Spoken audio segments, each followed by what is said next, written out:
Hello दोस्तों, नमस्कार। मैं अमरेश सुमरवैस आप सभी का अपने एनआरके कोचिंग क्लासेस में स्वागत करता हूं। मैं आज आप लोग के लिए हिंदी का मॉडल पेपर लाया हूं एक शानदार तरीकों से। तो आइए डिस्कस करते हैं अपने हिंदी से मॉडल पेपर्स के लिए, ठीक है।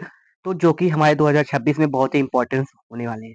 तो देखिए इसमें क्या दिया हुआ है, आपको दिख रहा होगा कि खंड का में कुछ क्वेश्चंस पूछे हैं। तो लेकिन अब आप ऊपर का मेथड जो है उसको पढ़ लीजिएगा। इसमें क्या लिखा है कि प्रारंभ 15 मिनट परीक्षार्थियों को प्रश्न पत्र पढ़ने के लिए, ये आप लोग अच्छी तरीके से जानते हैं। फिर इसमें 2 खंड दिए हुए हैं, खंड का खंड।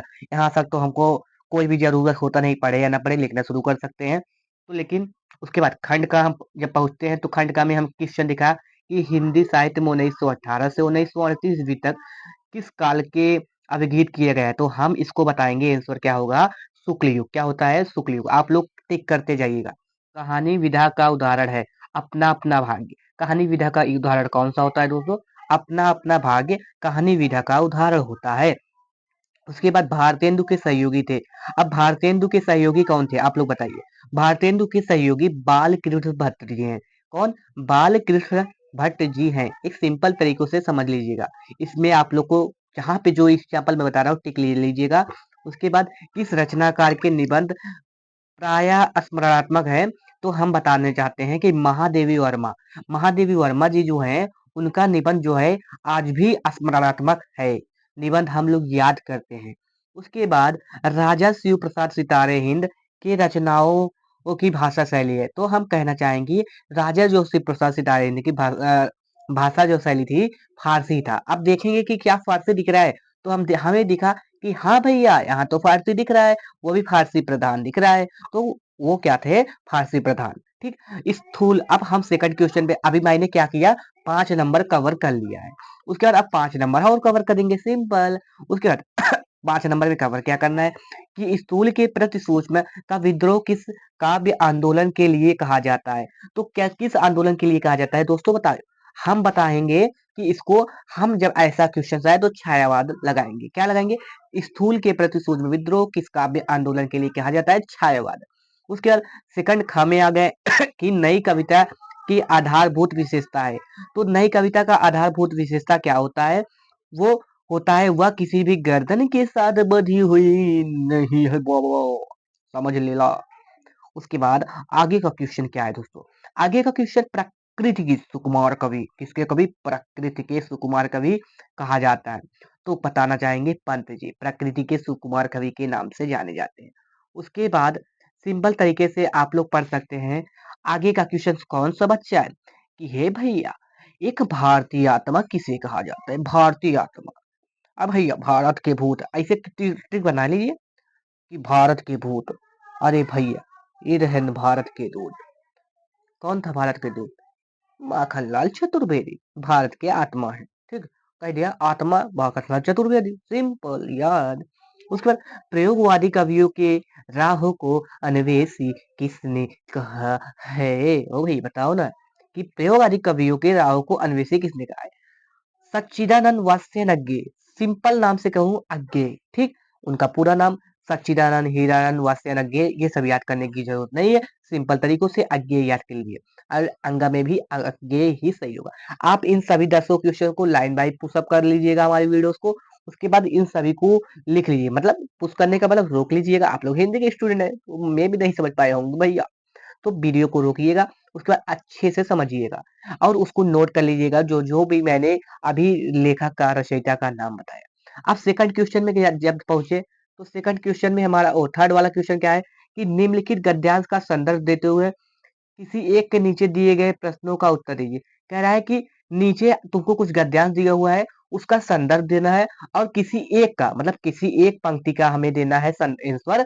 और उसमें भी कुछ संदर्भ और जो भी आंसर पूछा है हमको देंगे। ठीक। आइए देखते हैं। मान लो आपको फर्स्ट वाला नहीं आता तो आप सेकंड वाला कर सकते हैं, एंड सेकंड वाला नहीं आता तो फर्स्ट वाला कर सकते हैं, सिंपल। तो इसमें बहुत सिंपल तरीकों से नंबर्स आपको मिलेंगे, बहुत मजा आने वाला है। तो ये गद्यांश है, गद्यांश बहुत ही सिंपल होता है। अब देखिए इसमें क्या फर्स्ट क्वेश्चन किया है कि उपयुक्त गद्यांश का संदर्भ लिखिए। तो संदर्भ किस प्रकार से लिखा जाता है? संदर्भ को लिखने के लिए कुछ कीवर्ड्स हमें याद होने चाहिए।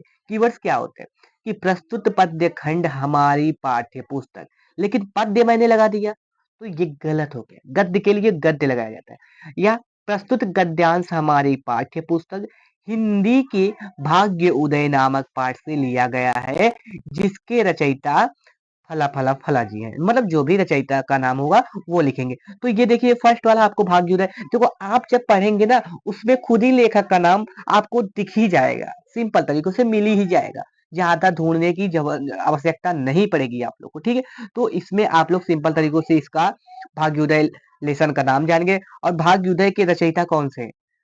भारतेंदु हरिश्चंद्र जी थे। तो भारतेंदु हरिश्चंद्र जी भी आपको मिल चुके थे, तो सिंपल तरीके से है, हम इसे समझ चुके। उसके बाद अब सेकंड में क्या है, रेखांकित अंश की व्याख्या। अब देखिए रेखांकित अंश की व्याख्या, अब उस रेखा के बारे में अगर आपको कुछ भी नहीं आता तो आप सिंपल जहां पे लाइन दिख रहे हैं, जहां से लाइन जहां पे आपको हाईलाइट पॉइंट मतलब ब्लैक में दिख रही है, वही सिंपल उतार दीजिएगा। थोड़ा सा कुछ नहीं आपको उतार देना है उस आंसर में, सिंपल सा पूरा नंबर मिलेगा। एक सीक्वेंस कोई एग्जाम वाला नहीं पढ़ता, लेकिन अगर आप बहुत ही टैलेंटेड पर्सन है तो उसको थोड़ा सा तोड़ मरोड़ के लिखने का प्रयास कीजिएगा, मतलब उसको समझाने का प्रयास कीजिएगा। उस रेखा के बारे में, उस जहां पे हाईलाइटिंग पॉइंट है उसके बारे में जो भी समझो उसको लिखना पड़ता है। जैसे उस क्षण एक सरल होता है, मतलब एक समय आता है जो बहुत सरल होता है, ऐसे लिखना पड़ेगा कि एक समय ऐसा आता है कि हमें बहुत सरल लगने लगता है और अपनी मुड़े और भाग्य के सम्मुख हो। सपोज कीजिए ऐसे लिखना पड़ेगा कि आप मान लो एक समय हमारा ऐसा आता है जो कि मुझे बहुत ही सरल लगता है कि हम मान लो एक समय मुड़ गए और देखें अपने पीछे की ओर, आगे की ओर। तो इसी प्रकार से इसके बारे में छोटे छोटे शब्दों में लिखना होगा। उसके बाद इसमें क्या कहा है कि लेखक ने दुख को ईश्वर का अवतार क्यों माना है, तो अपने भाग्य को ही माना है, क्योंकि भाग्य के कारण ही उनको बहुत ही प्रॉब्लम्स होती हैं, भाग्य के कारण ही वो परेशान होते हैं। तो इसीलिए भाग्य उन्होंने भाग्योदय के कारण, भाग्य के कारण ही ईश्वर का वरदान माना है, ठीक है। तो सिंपल। और लेखक अनुसार व्यक्ति भाग्योदय का क्षण कौन सा होता है, तो आप उस व्याख्या को पढ़ेंगे सिंपल तरीकों से, इसमें कुछ समझाने की बात नहीं, इसको आप खुद समझ सकते हैं, उसी में पॉइंट आपको मिल सकती है, ठीक है। उसके बाद फिफ्थ वाला क्वेश्चन भी आप लोग सॉल्व कर लेंगे, क्योंकि वो हमारे उसी लाइन के अंदर ही सिंपल तरीकों से कोई भी लाइन आपको जहां पे उस संबंधित उस लेटर से संबंधित दिखेगा आप उसको लिख देंगे, ठीक है। उसके बाद आप फोर्थ वाले क्वेश्चन पे जब चाहते हैं तो इसमें भी क्या है, पद्यांश पर आधारित निम्नलिखित प्रश्नों के उत्तर लिखिए। फिर उसके बाद क्या, छोड़ धाम धन जाकर मैं भी रहूं उसी वन में, प्रिय के व्रत में विघ्न न डालूं, रहूं निकट भी दूर, व्यथा रहे पर साथ साथ ही समाधान भरपूर, फिर हर्ष डूबा हो रोदन में, यही आता है मन में। ये क्या है, सखी है ना, साखी है ना लेसन। इस लेसन का क्या नाम है, आपको क्या लगता है? इस लेसन का नाम साखी है, और जो कि मैट्रिक्स गुप्त के द्वारा शायद लिखा गया है, मे बी हमको गलत बता रहे होंगे, लेकिन ये साखी पाठ से लिया गया है, तो ये गलत नहीं है, मैट्रिक्स गुप्त है, ओके। उसमें तब क्या करना है कि उपयुक्त पद्यांश शीर्षक कवि का नाम, मैथिली गुप्त आप सिंपल बता दीजिएगा, क्योंकि ये साखी पाठ, इसमें लक्ष्मण जी की पत्नी ने अपने विरह में किस प्रकार से लक्ष्मण जी के साथ रहना चाहती है, किस तरीके से उनके लिए रो रही है, उसके बारे में वर्णन किया गया है। अगर उपयुक्त पद्यांश में कौन सा रस, इसमें रौद्र या करुण रस है, क्योंकि वो तो अपने पति के लिए, अपने लक्ष्मण जी के लिए उनकी पत्नी जो है रो रही है, तो सिंपल तरीकों से इसमें करुण रस है। करुण मतलब करुण रस में क्या होता है कि विभाव अनुभव तथा संचारी भाव के सहयोग से हमें करुण रस की प्राप्ति होती है, तो करुण रस मिल गया। उसके बाद रेखांकित अंश की व्याख्या कीजिए। प्रिय के व्रत में विघ्न न डालो, रहु निकट भी दूर। मतलब अब इसमें क्या कहा है कि इसको व्याख्या कीजिए, व्याख्या मतलब इसको समझाइए। तो प्रिय के व्रत में विघ्न न डालो। अब देखिए, अब लक्ष्मण जी जब गए थे वन में, ठीक है, वन में गए थे, एक व्रत लेके गए थे कि भैया मैया सीता को मान लो हमें 14 साल वनवास को लाना है, पूरा करना है। 14 साल वनवास में अपने श्री राम जी का साथ देना है, अपने भैया का साथ देना है, ठीक है, इसीलिए गए थे। तो एक व्रत लिए थे कि भैया जब तक 14 साल कंप्लीट नहीं होगा तो भैया नहीं आएंगे, तो भैया के साथ मैं भी नहीं आऊंगा। तो उनकी पत्नी अगर चली जाए, अगर लक्ष्मण जी के पास चली जाएंगी तो लक्ष्मण जी को अपने प्रभु श्री राम का सहायता करने में थोड़ी-सी प्रॉब्लम्स हो सकती थी। तो हो सकता था वो थोड़े-से प्रॉब्लम में आ जाएँ, उनको परेशानी होती। तो इसीलिए वो कह रही हैं कि हम उनके व्रत में बाधा नहीं डालना चाहती हूँ। इसका व्याख्या यही है, इसी फॉर्म में आपको लिखना है, ठीक है? उसके बाद उपर्युक्त पद्यांश शीर्षक कवि का नाम ये भी हो गया। रेखांकित अंश व्याख्या, रहु निकट भी दूर क्या अभिप्राय है? मतलब लक्ष्मण जी एक ऐसे शख्स थे, एक ऐसे महापुरुष थे, जो अपने कामों में जब बिजी हो जाते हैं ना, तो वो अपनों को भी नहीं देखते। मतलब जो उनका प्रण होता है, वो अपने कर्तव्य के प्रति इतना होते हैं, अगर उनकी पत्नी उनके पास चली भी जाती है वन में, फिर भी वो श्री राम के ऊपर नहीं श्री राम के ऊपर ही ध्यान देते हैं, अपनी पत्नी के ऊपर ध्यान ना देते। इसीलिए वह उनके पास निकट रह करके भी दूर हो जाती, इसीलिए वही इसका भवार्थ यही निकला आपके पास, ठीक है? उसके बाद सिंपल तरीके अगर ये ना आए तो सिंपल सेकंड कर लीजिएगा। ये भी भैया तुम्हारे सखी पाठ से ही है, साखी पाठ से ही लिया गया है। अब आप पांचवें क्वेश्चन में जब पहुंच रहे हैं भैया, तो क्या डाल रहा है कि निम्नलिखित में से किसी एक लेखक का जीवन परिचय।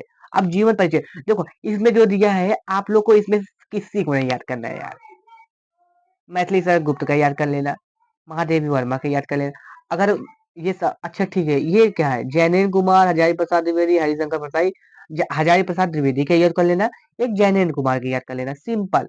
उसके बाद अगर हाँ, और एक एक बात ध्यान में रखिएगा, आप लोग जीवन परिचय, आप जब अपने 12th का जो लेसन खोलेंगे पार्ट फर्स्ट में, फर्स्ट सेकंड थर्ड जितने हैं उनका तो कंफर्म याद कर लेना, उनका तो आता ही आता है, उनमें से एक फंस जाएंगे। अगर वही तीनों याद कर लेंगे, शुरू के 3 लेसन तक जीवन परिचय याद कर लेंगे, तो वो कंफर्म आएंगे। मेरे में तो यही आया था, ठीक। उसके बाद अब जब हम गए फिर सेकंड में क्या कहे, निम्नलिखित में से एक कवि का जीवन परिचय और उनकी कृतियां। पहले तो उसमें से पूछा था, किसमें से था, हमारा गद्य से तो पूछा था कि जीवन परिचय। अब सेकंड में क्या पूछेगा, पद्य से भी तो पूछेगा भैया। तो पद्य से क्या पूछा है, पद्य से भारतेंदु हरिश्चंद्र, भारतेंदु हरिश्चंद्र कंफर्म, सुमित्रानंदन जी कंफर्म, इन दोनों का तो याद करना है। अब यहाँ पे भारतेंदु हरिश्चंद्र, सुमित्रानंदन पंत जी एंड महादेवी वर्मा, बाकी आगे का नहीं याद करोगे फिर भी इन दोनों तीनों में फंस ही जाएंगे, ठीक। तो आप लोग को परेशान होकर जाना नहीं है, मैं इसका ट्रिक बना के आपको दूंगा और आप लोग अच्छे से समझ लेंगे, ठीक है। उसके बाद इसमें फिर उसका 6 वाला क्वेश्चन क्या कह रहा है आपसे कि कहानी तत्वों के आधार पर खून का रिश्ता अथवा लाठी। अब लाठी वाला याद करके जाना होगा, लाठी जो खंड काव्य है ये सब जो आता था, ये तो आपको पता है, लाठी के बारे में याद करके जाना है, पढ़ के जाना है।